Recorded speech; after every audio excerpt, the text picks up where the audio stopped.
Welcome to Book Summary Podcast, your gateway to personal transformation. Each episode delivers big ideas from the world's most impactful books on mindset, productivity, and success, all in just a few minutes. Ready to turn knowledge into action? Let's get started. Welcome to the Deep Dive. Today we're tackling something really critical.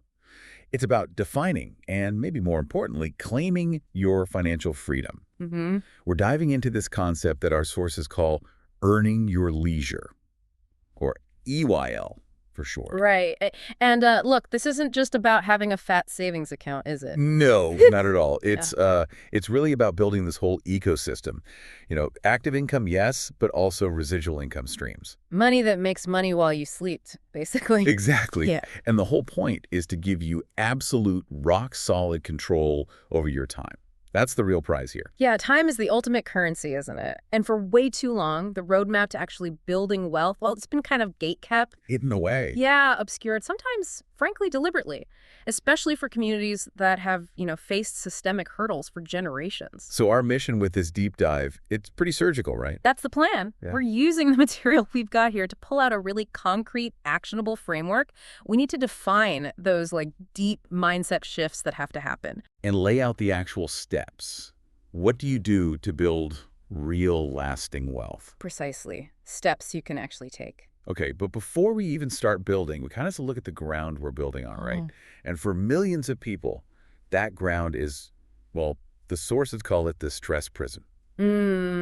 That's a powerful term. And if you're listening and nodding because, you've lived paycheck to paycheck, maybe counting the hours till Friday.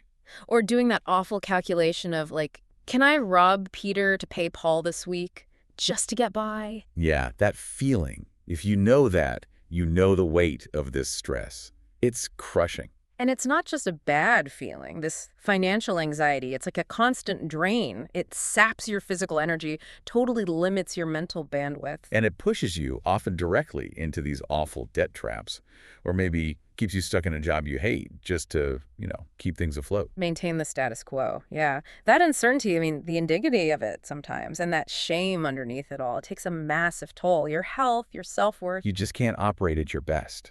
No way. It's scientifically impossible to be your best self, financially, professionally, personally, when your brain is stuck in pure survival mode. All you can think about is the next couple of days. Making it through the next 48 hours, exactly. And just recognizing that's the very first step towards EIL, which leads us right into the most important part, I think, shifting that mindset and dealing head-on with financial trauma. Okay, let's unpack the systemic context first, because this is where a lot of the usual talk about poverty just completely misses the mark. Right. There's this really toxic assumption floating around that if you lack resources, it must be because you're, ignorant or irresponsible. It's your fault somehow. Exactly. But the sources we're looking at, they emphatically reject that idea. They frame it very differently as the outcome of, systemic discrimination and these deep historical economic disadvantages. You really can't separate today's financial stress from history, can you? Absolutely not. Look at the Freedmen's Bank after Reconstruction. You had thousands of formerly enslaved people putting their hard-earned money in, right? Believing in this promise. A fresh start. Security. Yeah, and then the bank just failed. Mismanagement, outright theft. It collapsed. And that failure, it wasn't just about losing their savings then and there. No, it had ripples for generations. It crippled the potential for generational wealth accumulation for decades. And we see those echoes today, loud and clear, the numbers. Yeah. They're pretty shocking. They're heartbreaking, honestly. Look at 2019 data. The median income for white families, $188,200. Okay. Now compare that to black families. Median income, $24,100. Wow. That's a huge gap. It's massive. And look, this isn't about who buys more lattes. This is a structural racial wealth gap built over generations of unequal opportunity and, frankly, discriminatory practices. And things like banking deserts just make it worse. Yeah, right. For listeners who maybe haven't heard that term, what exactly is a banking desert? Okay, so a banking desert is basically a neighborhood, could be urban, could be rural, that just doesn't have traditional banks or, federally insured credit unions nearby, within a significant radius, sometimes 10 miles or even more. So no easy access to basic banking. None. And, After recent financial downturns, these deserts have actually multiplied. So what happens? Residents who are often already low income, they're forced to rely on fringe financial services. Like payday lenders, check cashing places. Exactly. Payday lenders, check cashing institutions, pawn shops sometimes. And those places aren't cheap. Not even close. They basically impose what you could call a poor tax. It's calculated. A typical check cashing place might charge you, say, 3 to 5% of the check's value. Okay, so let's make that real. If you cash a $1,500 biweekly paycheck. Right. At, let's say, 5%, that's $75 every 2 weeks. That's $150 a month just vanished, just to access your own money. Wow, over a year, that's $1,800 gone. $1,800 that someone with a simple bank account wouldn't pay. That $1,800 could be the start of an emergency fund. It could be paying down debt. So when you don't even have the basic affordable tools. Right. When you lack the proper tools to build a healthier relationship with money, how can you possibly be blamed for the resulting cycle of financial stress and trauma? It's baked into the environment. And that systemic stuff, it bleeds right into our personal lives, our family histories. Yeah. It shapes every money decision we make, maybe without us even realizing it. Oh, absolutely. The source material has this really vivid example. Troy's family trauma. Tell us about that. Yeah, it's sadly relatable for a lot of people. Troy's parents, they were recent immigrants, and they felt like they'd finally achieved the ultimate American dream, right? They bought a house, white picket fence, the whole deal. Huge moment. Huge. They were ecstatic. But in all that excitement, they didn't fully grasp the danger lurking in the fine print of their mortgage. It was an adjustable rate mortgage, an ARM. Ah, those. Yeah. ARMs usually start with a temptingly low interest rate, but then after maybe 2 years, maybe 5, that rate can shoot way up. It can double, even triple your monthly payment overnight. And that's what happened. That's exactly what happened. When that rate adjustment hit, that dream house, that symbol of victory, turned into this source of profound loss. The home. They lost the home. And the psychological fallout was just devastating. They went through serious housing instability. First, an apartment. Then later, they ended up in this cramped basement in the Bronx. Oh, wow.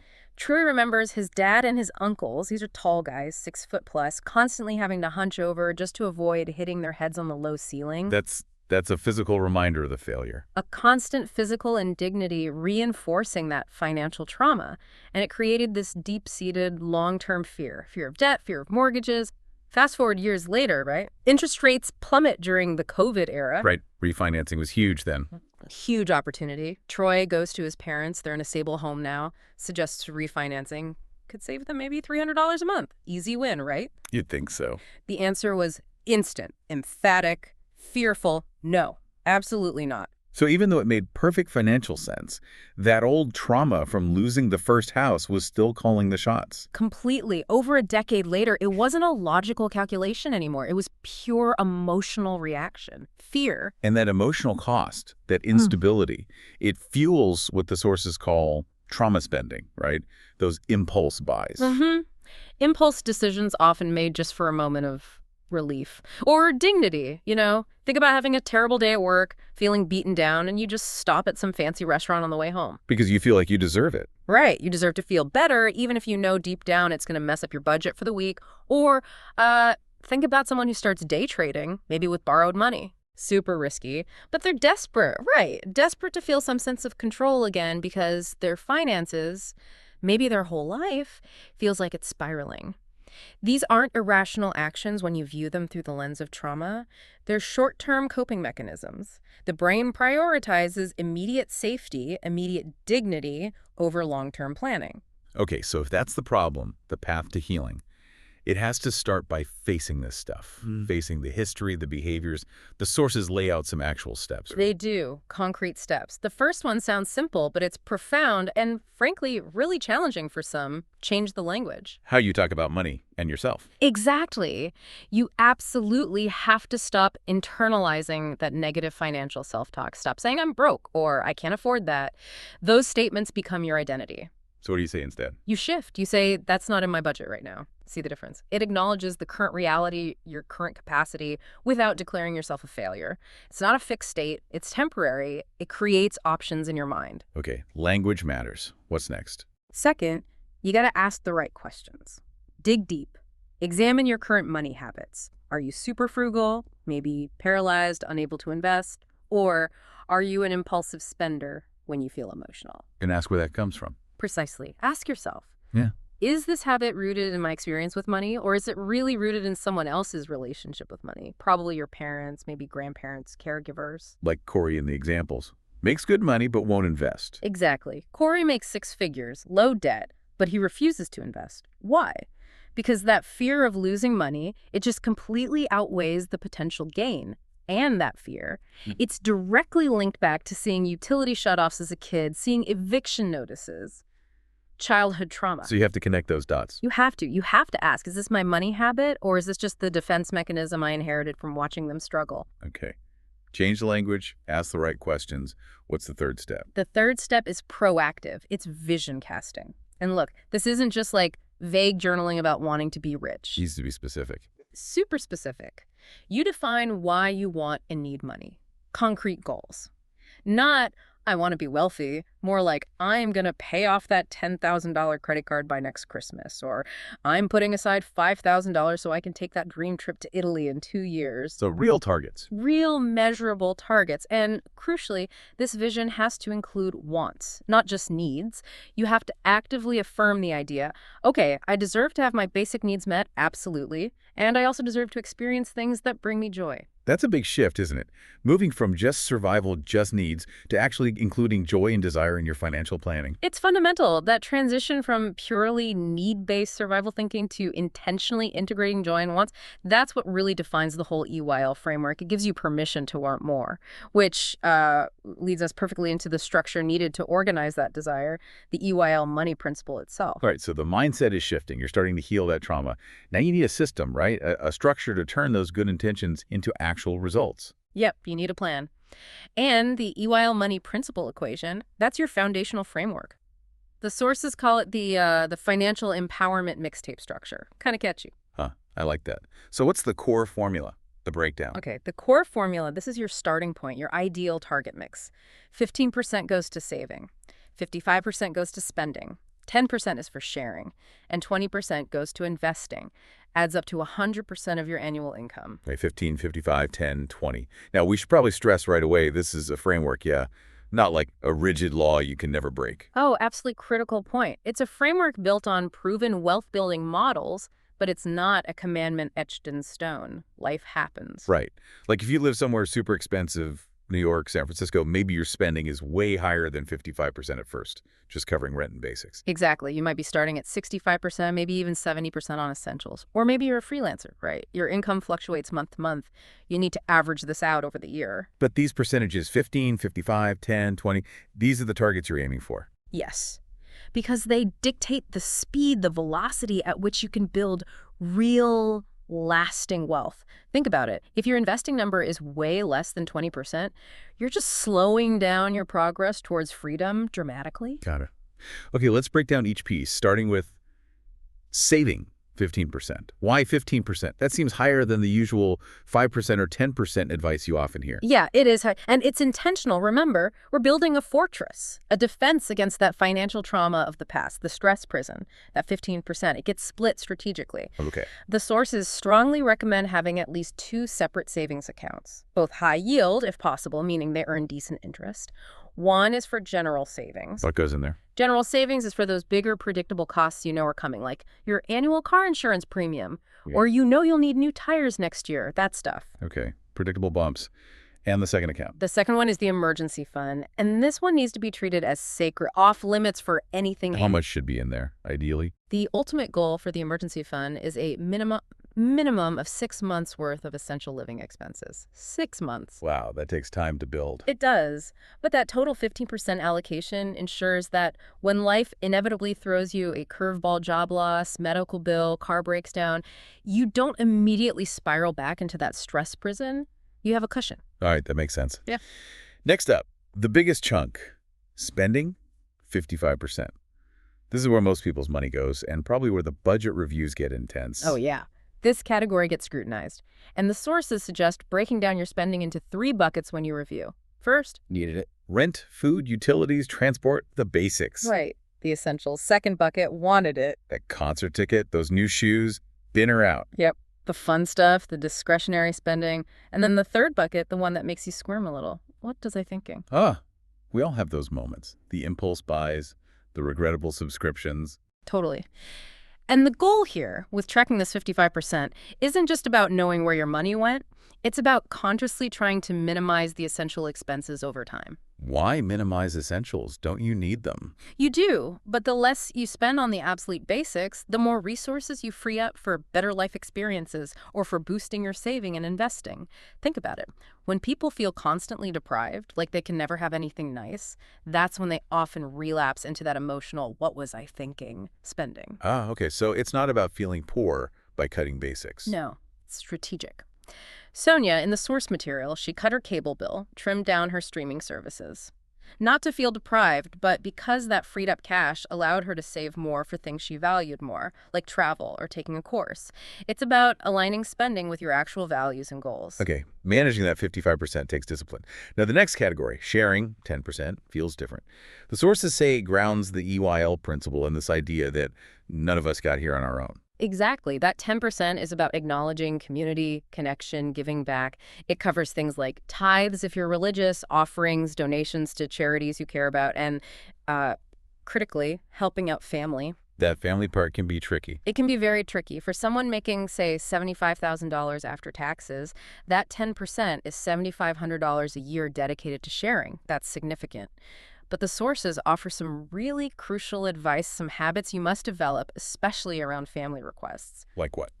First, never ever feel pressured to give 100% of what someone asks for. If someone asks for $1,000, your answer can be, I can help with $200 right now. A fraction is still help. Okay, you don't have to meet the full demand. Not at all. And second, and this is maybe the hardest one, you absolutely must get comfortable saying no sometimes, without guilt. Oof, that's tough for a lot of people. It is. But think of it this way.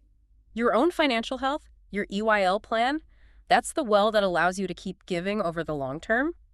If that well runs dry because you never set boundaries, because you become the family ATM, well, then eventually everyone loses. You can't help anyone if you're broke again. Right. Protect the source. Okay, and that leaves the final and maybe most powerful piece, investing 20%. And that's the minimum target. Minimum. Because here's the hard truth. You simply cannot save your way to real financial freedom. Not with inflation eating away at your purchasing power every single year. Savings lose value over time. They do. Investments are the engine. They're the mechanisms that put your money to work for you. The goal is eventually having your money generate income without you actively trading your time for it. That's the core of EIL. So that 20%, it's not optional if you're serious about this. Not if you want freedom. Yep. If you're making that $75,000, that 20% commitment means $15,000 a year every year is dedicated to building your future wealth. You have to treat it like a bill, like rent or mortgage, non-negotiable, pay yourself first. Okay, that framework makes sense. But executing it, especially the saving and investing parts, requires discipline. And that brings us to debt and credit. The sources are crystal clear on this. Credit is king. Absolutely. Your credit score, it's not just some number. It directly impacts your wealth velocity, how fast you can move forward. A healthy score, aiming for that elusive 800, is essential. Why? What's the direct impact? Interest rates.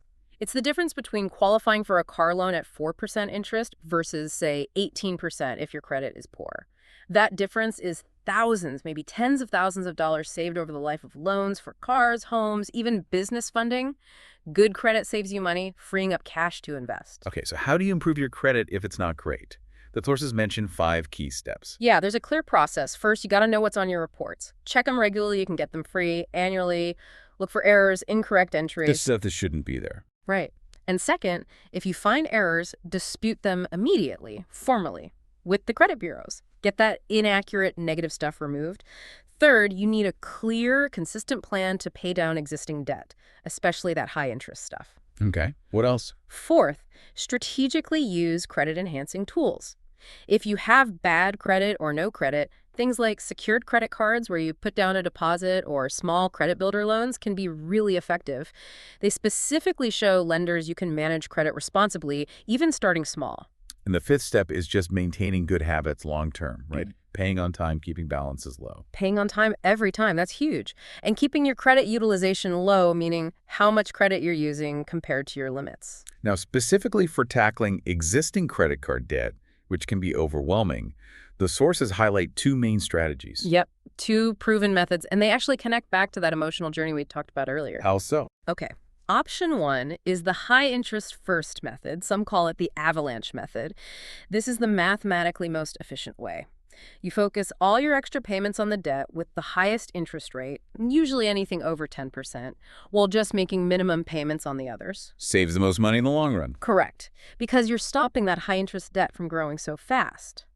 Option 2 is the Snowball method. This one feels different. It is. With the Snowball, you list all your debts from the smallest balance to the largest, regardless of the interest rate. You make minimum payments on everything except the smallest one. You throw every extra dollar at that smallest debt until it's gone. Okay, so you knock out the smallest one first. Right.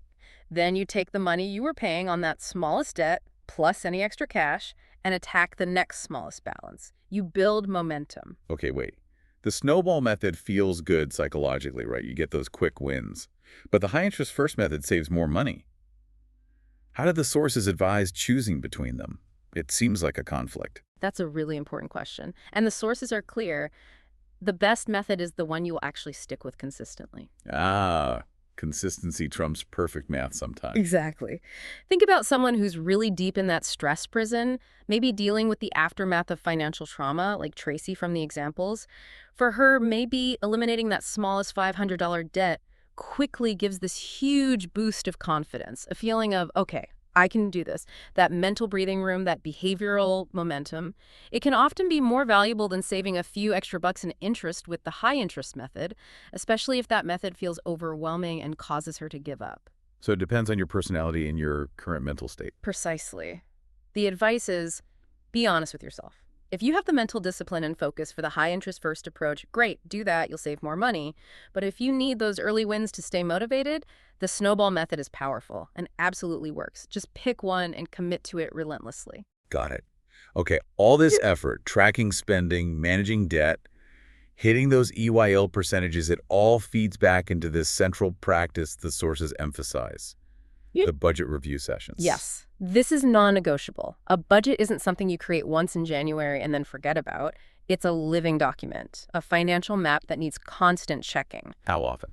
You have to commit to mandatory review sessions, maybe monthly, maybe quarterly, at the absolute minimum. This is your time to sit down, track your progress against those EIL percentages, see where the money actually went. Confront the what was I thinking category.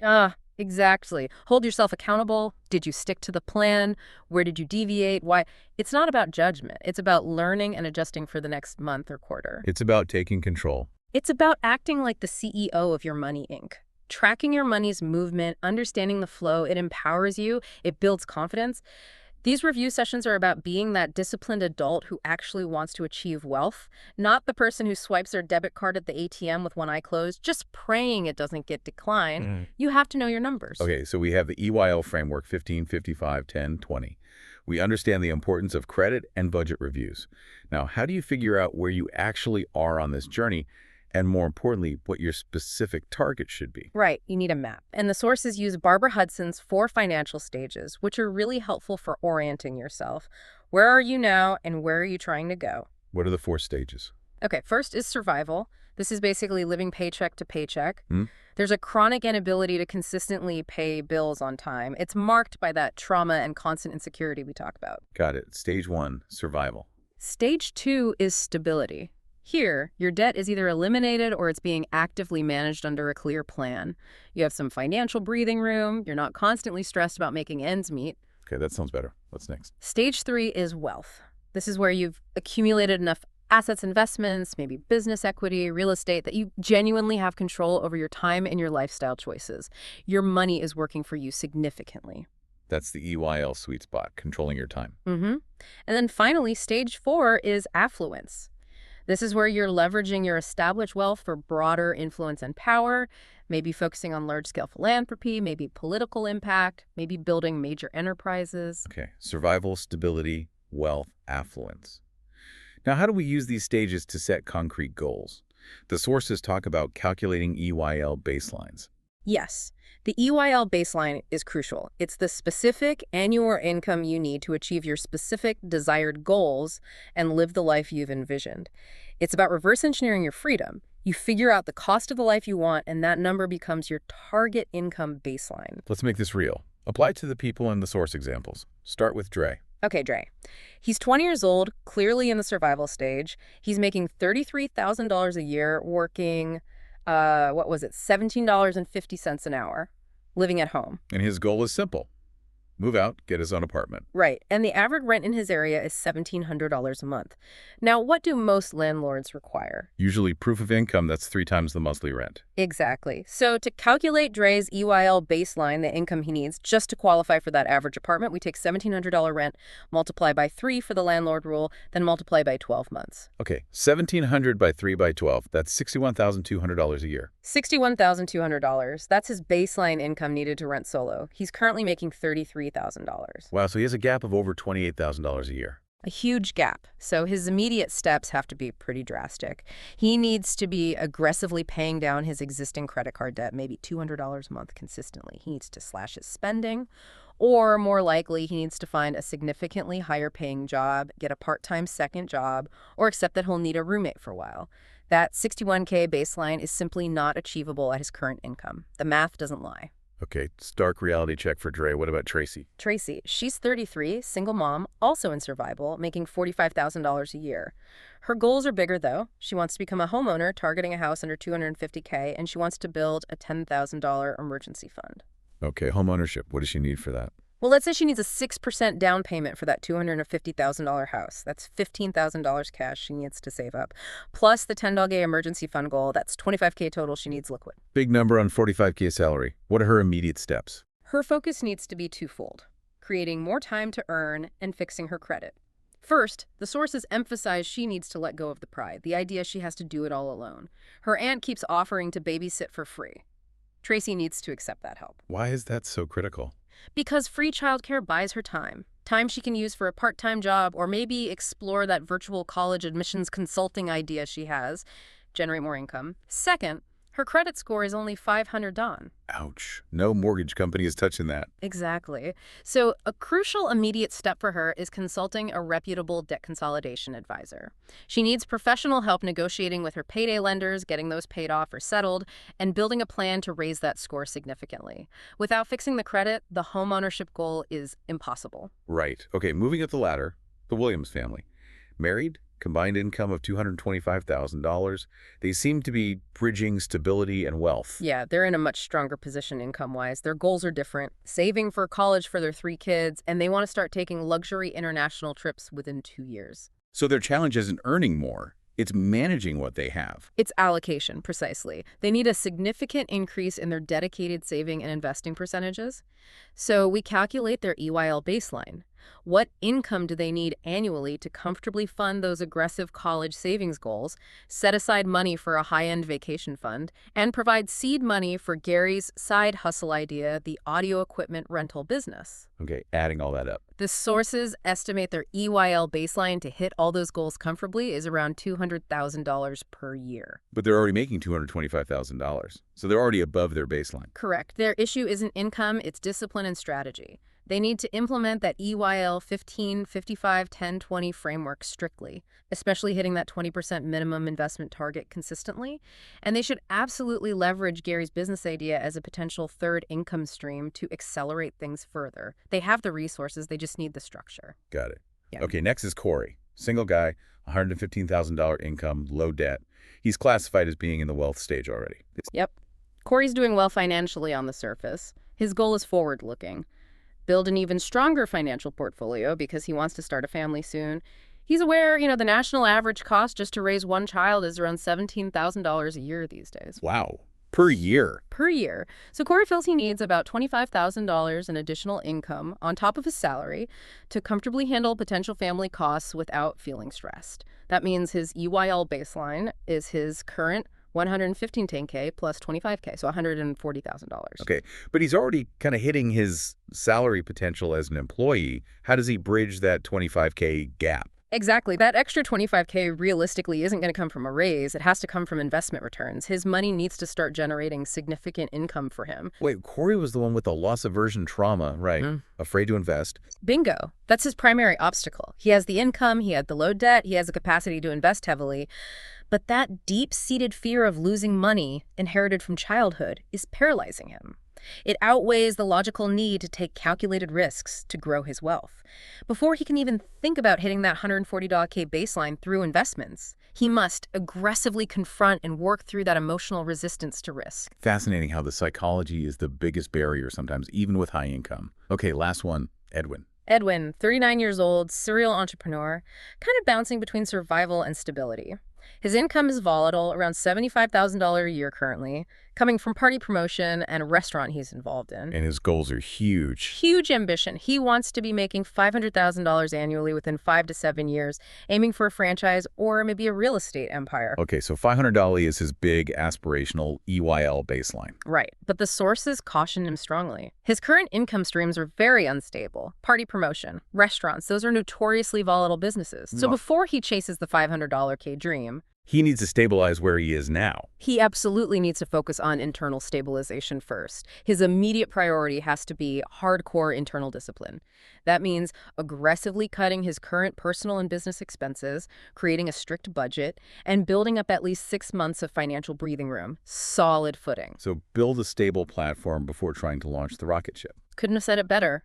He needs that stability before he can realistically pursue the kind of capital-intensive goals like buying franchises or developing real estate. Stabilize first, then scale. Okay, these examples make it really clear. Once you get some breathing room, hitting that 20% minimum investment target in the EIL plan is absolutely essential. It's non-negotiable for reaching wealth or affluence. But investing, I mean, for a lot of people, feels complicated, maybe intimidating, like risky business. Let's start right there with understanding risk, your personal risk tolerance. Yeah, that's foundational. Because the central concept in all of investing is this relationship. Generally speaking, higher potential return comes with higher potential risk. There's no free lunch. More reward, more risk. Usually, yes. Which is why doing some kind of self-assessment, maybe taking a risk tolerance quiz, lots of brokerages offer them, is really essential before you start putting your money into different things. You need to know yourself. So how does risk tolerance affect your investment choices? Like an aggressive profile versus a conservative one? Okay, so if you have a high risk tolerance, maybe you're young, you have a long time horizon, like 30 years till retirement, then an aggressive profile is often appropriate. What would that look like? It might mean having a large percentage of your portfolio in assets with high growth potential, like say 50% stocks, maybe even 50% in something like investment real estate. You're focused on growth and you have time to ride out the inevitable market downturns and recover potential losses. Okay, that makes sense if you have time on your side. Yeah. What about the other end, the conservative profile? This is for someone who is maybe nearing retirement or someone who honestly just knows that seeing their portfolio drop 20% in a bad month would cause them to completely panic and sell everything at the bottom. Locking in the losses. Exactly. Locking in losses. If that's you, you need a conservative profile.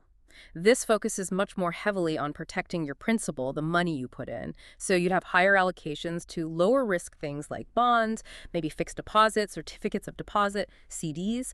The potential returns are lower, but so is the volatility. The key is being honest with yourself about how much fluctuation you can stomach. You have to be. Because if you set up an aggressive portfolio, but you have a conservative stomach, you will make emotional decisions at the worst possible times and guarantee losses.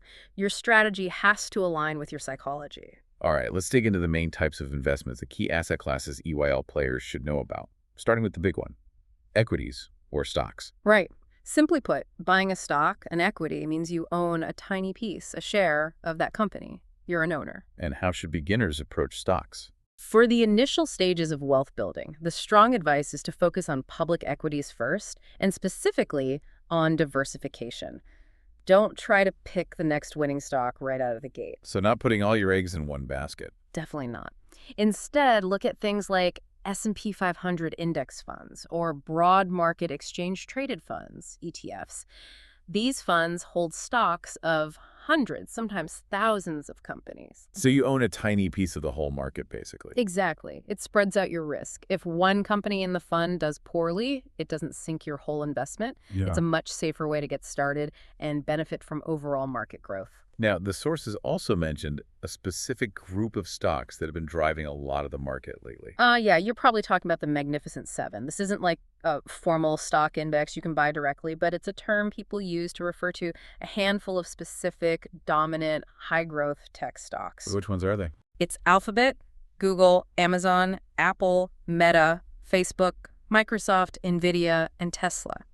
These companies have become so huge and influential that sometimes their collective performance can pretty much dictate which way the whole market goes on a given day. So high growth potential there. Huge growth potential, yes, but also much more concentrated risk, right? If you invest heavily just in those seven and they hit a rough patch, your portfolio takes a bigger hit than if you were in a broad index fund. So understand the trade-off. Okay, so stocks offer growth, but with volatility. What about something safer? The sources mention bonds. Right. Bonds are generally considered lower risk and therefore usually offer lower returns compared to stocks. When you buy a bond, you're essentially lending money. Lending money to who? Could be the government, like a U.S. Treasury bond, or it could be a corporation issuing a corporate bond. They borrow your money for a set period, and in return, they promise to pay you back the principal amount plus regular interest payments along the way. So it's more predictable income. Much more predictable than stocks, typically. Bonds are really important for balancing a portfolio. They often move inversely to stocks, meaning when stocks go down, bonds might hold steady or even go up slightly. This helps cushion the blow during market downturns and protects your overall principal. Got it.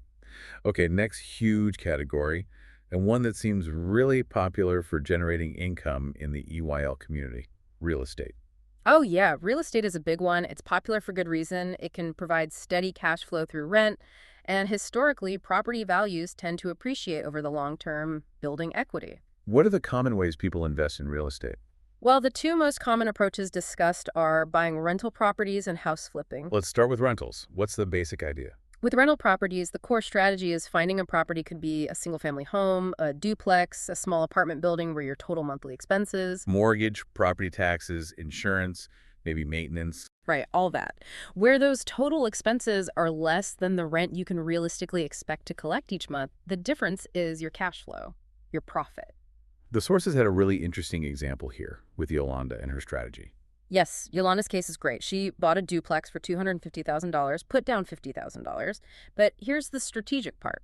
She chose to rent to tenants using Section 8 housing vouchers. Why Section 8 specifically? Because with Section 8, a large portion, sometimes all, of the rent is paid directly to the landlord by the government housing authority. It's guaranteed, on-time payment, less risk of vacancy or chasing down rent. Okay, so reliable income. How did the numbers work out for her? Her numbers were impressive. She was generating $5,500 a month in total rent from the two units. Her total expenses, mortgage, taxes, insurance were around $3,000 a month. So $2,500 a month in positive cash flow. Profit. $2,500 a month profit.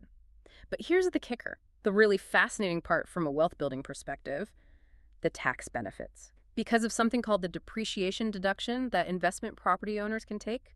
Okay. Depreciation. How does that work? Sounds complicated. It sounds technical, but the concept is pretty simple. It's not a loophole. It's actually part of the tax code designed to encourage real estate investment. The IRS basically acknowledges that buildings wear out, they get older, they theoretically lose value over time, even if the market value is going up. Right. Things need repairs, roofs get old. Exactly. So the tax code allows you, the owner, to deduct a portion of the building's value, not the land, just the structure, as a non-cash expense against your rental income each year. You claim this paper loss on your taxes. A paper loss, even if the property made real cash profit. Yes. Even if you collected $2,500 in real cash profit like Yolanda did, that depreciation deduction can often reduce your taxable rental income significantly, sometimes even down to zero. So that $2,500 a month she was pocketing, it could effectively be tax-free income for her legally. Wow. That's a powerful tool for wealth building. It's huge. Depreciation is one of the biggest advantages of owning investment real estate. Okay, so that's rentals. What about the other strategy, house flipping? This sounds faster paced. Much faster paced and generally higher risk. FIing operates on that classic mantra, buy low, sell high with a fast goodbye. Fast goodbye is key. Absolutely key. This requires a ton of knowledge and serious diligence. You need to be really good at estimating repair costs accurately. The number one mistake flippers make is under-budgeting the renovations. Costs almost always run higher than expected. So knowing the numbers is critical. Critical. And you have to recognize the massive risk involved in holding the property for too long. Every month you own that flip, you're paying carrying costs, mortgage interest, insurance, utilities, taxes. Those costs eat directly into your potential profit margin. What's the ideal time frame for a flip? The sweet spot generally is getting in and out within 4 to 6 months max. Any longer than that and your profits start shrinking fast, or you might even lose money if the market shifts. It's not for the faint of heart. Definitely requires expertise and capital. Okay, last category quickly. Commodities and luxury goods. Right. These are generally considered alternative investments. They can offer diversification away from stocks and bonds and sometimes act as a hedge against inflation, but they're usually highly volatile. What are commodities? Things like oil, natural gas, gold, silver, agricultural products like corn or soybeans, livestock. Investing in them often involves complex things like futures contracts. It's typically for more sophisticated, experienced investors. Okay.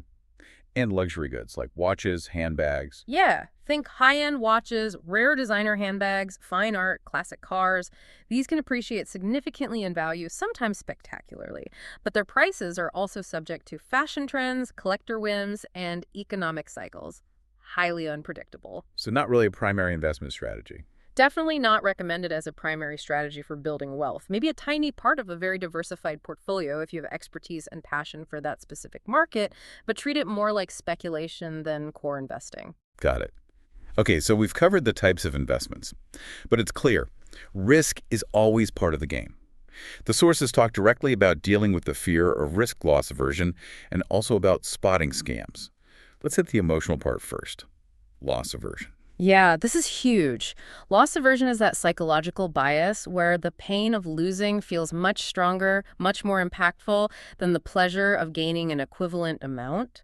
It makes us behave irrationally to avoid losses. Like April in the examples. Exactly like April. She makes good money, she's smart, she's literally researched every index fund out there, knows exactly what she should do, but she just cannot pull the trigger. She won't execute a single investment. Why not? Because in her mind, the potential pain of seeing her investment go down, even temporarily, completely paralyzes her. The fear of loss is just too overwhelming, so she decides doing nothing and losing purchasing power to inflation feels safer than risking a market dip. She's trapped by loss aversion. So what's the takeaway? You just have to accept losses might happen. You have to internalize it. Losses will happen sometimes if you invest in things with growth potential, like stocks or real estate. It's part of the cycle. Market downturns are inevitable. True success in investing isn't about avoiding losses altogether. It's about how you handle them. Do you stick to your plan? Do you rebalance? Or do you panic and sell? Your reaction determines your long-term results. Okay, handle losses strategically, not emotionally. Now, what about avoiding getting taken advantage of? Scams are out there. What are the big red flags to watch for? Oh yeah, vigilance is key, especially when something sounds too good to be true.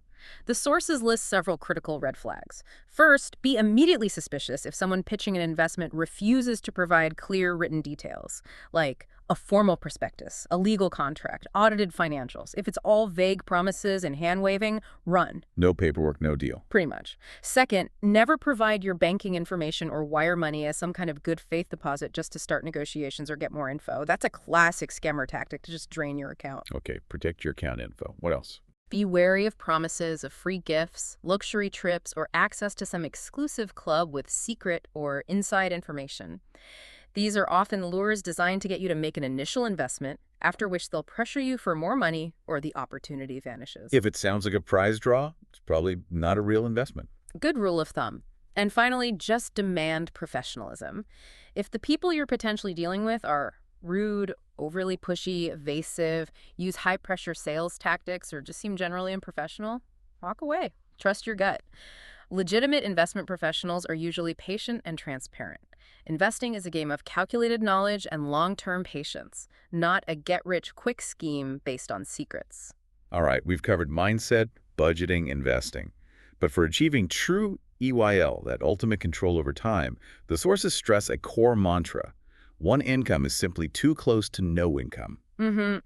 That really resonates in today's economy, doesn't it? The idea of relying solely on one paycheck from one employer feels increasingly precarious for a lot of people. So multiple income streams, or maybe even full-blown entrepreneurship, become almost necessary to reliably hit that 20% investment target and accelerate wealth building.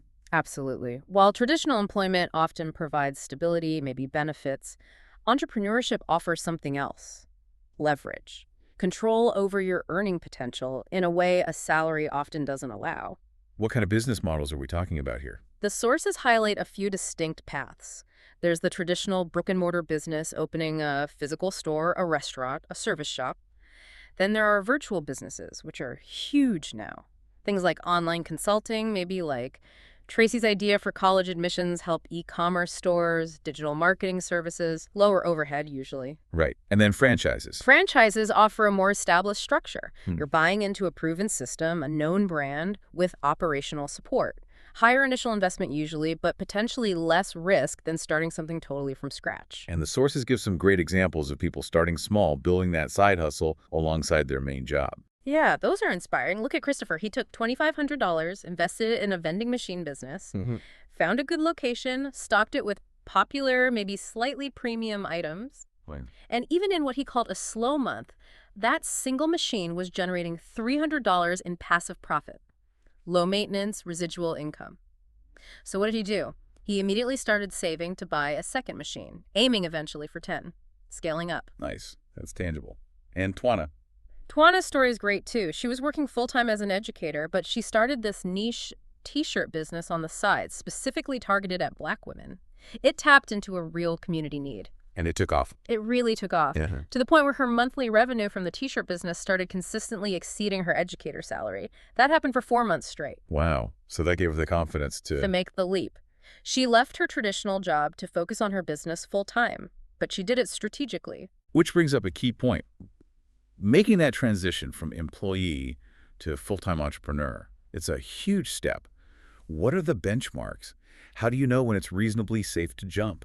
Right. It's not just about hating your job. You need concrete signals. The sources suggest meeting 3 main criteria. First, just like Twana, you need solid proof that your business revenue is consistently consistently exceeding your salary. Probably for at least 6 months, maybe longer, to smooth out any flukes. Okay, consistent replacement income. What's second? Second, you need capital saved up. Specifically, the recommendation is having the equivalent of 12 months of operating expenses for the business set aside, plus 6 months of your personal living expenses in an emergency fund. A serious cushion. Got it. Business runway and personal safety net. Third, and this is absolutely crucial and often overlooked, you must have replacements lined up for the benefits you're losing from your traditional job. Primarily health insurance. That's a big one. And also a plan for your retirement savings, replacing the 401k or pension you might be leaving behind. you have to cover those yourself now. You are the boss now. You have to be prepared for that full responsibility. Only when all 3 criteria are met, consistent income, sufficient capital, benefits replaced, should you really consider making the leap. Okay, that's practical advice. Now, one of the biggest upsides of becoming an entrepreneur, even just with a small side hustle, is something the sources call the entrepreneurial tax strategy. Yes. This is huge. It's just a fact. Tax codes, especially in the U.S., are overwhelmingly written to benefit business owners far more than regular W-2 employees. How so? What's the mechanism? If you own a business, even if it's just you as a sole proprietor running a side gig, you'll likely file what's called a Schedule C with your tax return. And that Schedule C unlocks a whole world of potential business expense deductions that an employee simply cannot claim. Okay, deductions. Give us some examples. What are the key deductible costs? Oh, there are many. Your initial startup costs can often be deducted. Business insurance premiums, bank fees for your business account. If you rent an office or workspace, that rent and the utilities. Office supplies, marketing and advertising costs, business-related travel, professional development, like courses or conferences relevant to your business. Wow, that adds up. It really adds up. And one significant one is the home office deduction. Ah, yes. Heard of that one. How does it work? If you use a specific space in your home exclusively and regularly for conducting your business, and those words are key, exclusively and regularly, it can't be your dining room table where the family eats. Needs to be a dedicated space. A dedicated space or area. If you meet the criteria, you can deduct a portion of your home expenses, like rent or mortgage interest, property taxes, utilities, internet, based on the percentage of your home used for the business. So that directly lowers your taxable income. Significantly lowers your taxable income, saving you real money on your tax bill. But the absolute key to claiming all these deductions legally, Keep record. impeccable records, Yeah. absolutely vital. Separate your business and personal finances from day one. Get a dedicated business bank account and credit card. Do not commingle funds. Why is that so important? Because if you mix personal and business expenses, you make it incredibly difficult, if not impossible, to prove which expenses were legitimately for the business if you get audited. You risk losing all those valuable deductions and potentially facing penalties. The sources mentioned a ghostwriter who learned this the hard way. What happened? She was getting paid via 1099s, running her business, but she just deposited everything into her personal account, paid bills from there. Total mess. She didn't set aside enough for taxes, didn't track expenses properly. End result, she got hit with a massive, unexpected $65,000 tax bill. Ouch. Couch is right. $65K, lesson learned, separation is key. Separation and planning for taxes from the start, especially if you're getting 1099 income with no taxes withheld. Okay, navigating all this, the EIL framework, investing, taxes, entrepreneurship, it's a lot. Yeah. The sources emphasize you can't or shouldn't do it alone. You need a money team. Yes. Building wealth is a team sport. Trying to figure everything out yourself is inefficient and risky. You need a team of trusted advisors. Who should be on this team? What are the key roles? Okay, the sources identify a few essential roles. First, ideally, a mentor. This is someone who has actually achieved the kind of financial success you're aiming for, whose journey is proven and transparent. They provide wisdom, guidance, accountability. Okay, a mentor. Who else? A certified financial planner or advisor. Their job is to help you clarify your EIL vision, understand your risk tolerance, and then recommend specific investment products and strategies that align with your goals, not just sell you whatever pays them the highest commission. Important distinction. Next. An accountant, specifically a CPA, certified public accountant, who understands small business taxes if you're an entrepreneur. They are absolutely crucial for tax compliance, helping you maximize those deductions legally, maybe handling bookkeeping, and keeping your financial house in order. Don't skimp here. Okay, CPA is key. Then an attorney. Yes, especially as your assets grow or if you have a business. An attorney experienced in business law and/or estate planning is essential. They help with setting up your business structure legally, reviewing contracts, negotiating deals, and critically, planning your estate. We'll get to estate planning in a sec. Anyone else on the team? One more role mentioned is an accountability partner. This might not be a paid professional. It could be a spouse, a trusted friend, maybe someone else on a similar financial journey. Someone you can be totally honest with about your progress, your setbacks, your wins. Someone who will celebrate with you but also call you out if you're slipping off your plan. That peer support can be powerful. Incredibly powerful. Okay, so you've built the wealth, you have the team. The final piece is making sure it lasts, making sure your efforts benefit future generations. That's legacy building through estate planning. Right. The sources make this profound point. Money itself is immortal. It outlives you. Estate planning is how you ensure your money continues to have influence and impact according to your wishes after you're gone. Where does that planning start? What's the absolute basic first step? The absolute most fundamental step. Keep your beneficiaries up to date on every single account that allows one. Life insurance policies, retirement accounts, 401ks, IRAs, bank accounts, brokerage accounts. Why is the beneficiary form so important? Because legally, the beneficiary designation on that specific account form overrides almost anything else, even what's written in your will regarding that specific account. The beneficiary form holds the most power for those assets. Wow. Override the will. Yes. The sources share these heartbreaking cautionary tales, like a man who got divorced, remarried, had a new family, but he never updated the beneficiary form on his substantial company pension from his first job. Oh, no. Yes. When he passed away, guess who legally received the entire pension payout? His first wife. His first wife. His current wife and kids got nothing from that major asset because the beneficiary form was never changed. Check your beneficiaries regularly after any major life event, marriage, divorce, birth, death. Okay, crucial advice. Beyond beneficiaries, we hear about wills and trusts. What's the difference and when do you need them? Good question. A will is the foundational document. It outlines how you want assets distributed that don't have direct beneficiary designations, like your house, maybe personal belongings. Very importantly, a will is where you nominate guardians for your minor children if something happens to you and the other parent. Okay, so everyone with kids or significant assets probably needs a will. Absolutely. The recommendation is generally anyone with assets over $100,000 or anyone with minor children should have a will. Now, trusts are often the next level up, especially for larger estates. When do trusts become really important? Trusts, particularly something called an irrevocable life insurance trust, or ILA, become highly recommended when your total estate value starts getting larger, say over $500,000 or definitely over the millions, depending on current estate tax exemption limits. What's the main benefit of a trust, especially an EIL? The key function, especially for an ILA, is to legally separate certain assets, typically a large life insurance policy, from your personal estate. Okay, separate it. How does that help? What's the advantage of separating it legally? Okay, here's how the ILA works its magic. When you set up an ILA, the trust itself becomes the legal owner and beneficiary of your life insurance policy, not you personally.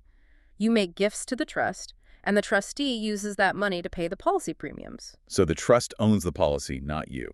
Exactly. Then when you pass away, the life insurance death benefit payout goes directly into the trust. The trustee then distributes that money to your named beneficiaries according to the rules you set up in the trust document. And because the money went to the trust first. Because the policy proceeds were never technically part of your personal estate since the trust owned the policy, that potentially massive death benefit payout is shielded from federal and state estate taxes, which can be very high on large estates. It also avoids the costly, time-consuming, and very public process of probate court. Ah, so it saves taxes and keeps things private. Precisely. It's a powerful tool for tax minimization and privacy, especially for larger life insurance policies intended to provide liquidity or pass wealth efficiently. Makes sense. And speaking of life insurance, what's the general rule of thumb for how much coverage someone should have? The minimum baseline recommendation is typically 10 times your annual salary. 10 times. Why so much? That amount generally provides enough capital for your surviving family to pay off debts like a mortgage, cover final expenses, and, crucially, replace your income for a significant number of years, giving them time to adjust financially without immediate crushing stress. It buys them time and stability. Okay, 10 times salary minimum. And putting those policies in an ILA becomes key as your net worth grows to avoid those estate taxes. That's the strategy for larger estates, yes. Got it. And one final piece of legacy advice from the sources, kind of poignant: don't sell grandma's house. Yeah, this one hits home for a lot of families. That family home, maybe the one bought after years of struggle, often represents more than just bricks and mortar. It symbolizes economic freedom achieved, maybe the last physical connection to a generation's hard work. So the advice is not to immediately cash it out when grandma passes. Exactly. Too often, heirs see it as just a quick source of cash and sell it immediately, dividing the proceeds. But the sources argue passionately that this asset should be leveraged, not liquidated if possible. Leveraged cow. Keep it as a rental property, generating ongoing income for the family, maybe use the equity in it as collateral for other investments. The family mentioned in the sources, Helen's family, they did something amazing. They kept her house, rented it out, and used those consistent rental payments to establish a family scholarship fund. Wow. Yeah, ensuring the next generation could graduate college debt-free. Now that is building a true, lasting legacy that honors the original struggle and achievement. That's powerful. Hashtag tag outro. Wow. Okay, we have covered a ton of ground today. We've really built out a comprehensive blueprint here. Earning your leisure, achieving that real financial freedom, it clearly requires this complete overhaul. It really does. First, you have to tackle the mindset, right? Deal with that deep-seated financial trauma. Then you need the structure, that EIL principle: 15% saving, 55% spending, 10% sharing, 20% investing. You got to stick to it. Structure is discipline. And then finally, you need the courage to take calculated risks. Through smart investing, maybe through entrepreneurship, the whole goal isn't just getting by, not just surviving. No, it's about truly thriving, building that financial fortress around your future, protecting your peace of mind. Exactly, protecting your peace. But as you start to achieve this, as you successfully build that fortress, the sources warn about something else: the other tax. Ah, yes, the other tax. This is real. It's that social, that emotional pressure that often comes once you become the financially successful one in your circle, especially in your family. You become the go-to person, the family bankroller. The one everyone turns to first when they need money. Exactly. People might even stop trying the bank. They just come straight to you. And there's this expectation, sometimes spoken, sometimes unspoken, that you should shoulder their financial burdens because, well, you made it. And that pressure, it can be intense. It can really erode the peace you just worked so hard to build, strain relationships. Oh, absolutely. It can strain relationships, cause resentment, and if you're not careful, it can ultimately jeopardize the very financial plan you risked everything to put in place. It can drain your resources and pull you back down. So that leads us to our final provocative thought for you, the listener. As you diligently build your financial fortress, using the tools we've discussed today, how will you also build the necessary boundaries? What systems will you put in place? Maybe deciding up front that any money given to family is treated as a gift, not a loan you expect back. Or perhaps requiring a formal, written request outlining exactly how the money will be used and repaid, even if you don't enforce it strictly. How will you protect your peace, protect your plan, and ensure that your generosity actually supports genuine opportunities for others, rather than enabling perpetual dependency? That's the million-dollar question, isn't it? Managing success and the expectations that come with it. But bottom line, you deserve to be wealthy. You deserve that freedom and control. And hopefully now you feel like you have a clear blueprint to go out there and get it. And just as importantly, keep it. Now go put in the work.